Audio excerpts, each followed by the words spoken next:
Pakistani President Arif Alvi said that enhanced cooperation between Pakistan and China under the Belt and Road Initiative is crucial for regional peace, development and prosperity during a recent interview with Chinese media.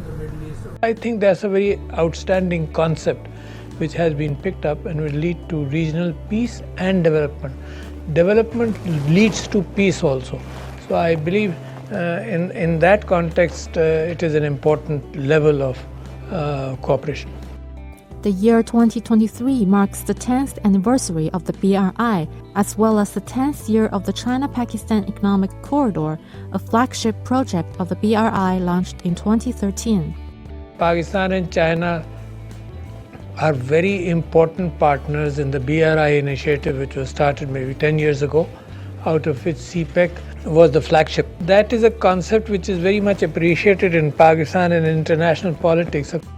Alvi said that as CPEC moved to the second phase of high-quality development, the Pakistani government is looking forward to further enhancing cooperation with China in the fields of agriculture, science and technology, and poverty alleviation.